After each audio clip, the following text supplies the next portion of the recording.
this week's lesson plan. So what we got on the schedule is stick control, ACT, both dealing with upstrokes and downstrokes and natural rebound all around. What I want you guys to do is everyone get a pad, get your metronomes out and break down all these rhythms one bar at a time. First skill you need to have is the legato natural rebound. What we need to make sure is both hands are displaying the continuous motion of the 8th note, right? Further developing to the 16th note, right? So when we do both hands,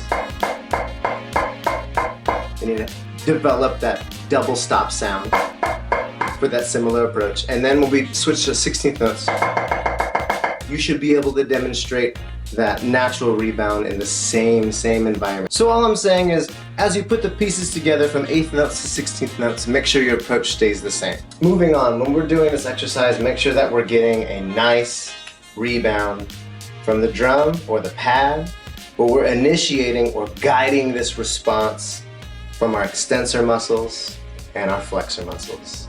So if we haven't talked so much about it, make sure that you understand what this is. When I have my hands flat to the ground, right?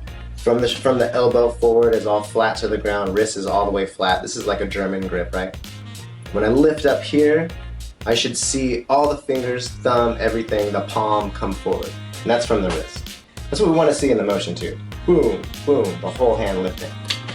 What we want to avoid is just isolating one thing. Like if I have my hand closed and then I open the fingers to move the stick, I don't want just that. Or if I have the fingers real tight and then I don't have flexibility in my forearm muscles, then it'll be difficult to go like this. Left-handers out there, let's make sure that we get the correct angle going into the drum. We want a slight pitch from the elbow all the way to the pinky, a little bit of pitch there, and that's from the straight wrist. From there, we're gonna make our grip. As we close the hand, let's make sure that we don't already turn over, right? And then from here, as we lift and close, we can still maintain a slight pitch in the left hand. Some of us are really flat. Some of us are really flat in our left hand grip, right? We start like this, and then the turn is not very effective. We don't have much room to go. So make sure you start, right, from playing position with, like you start flat, you start vertical, and then give it like a 15, 30-degree pitch, right? Just a little bit.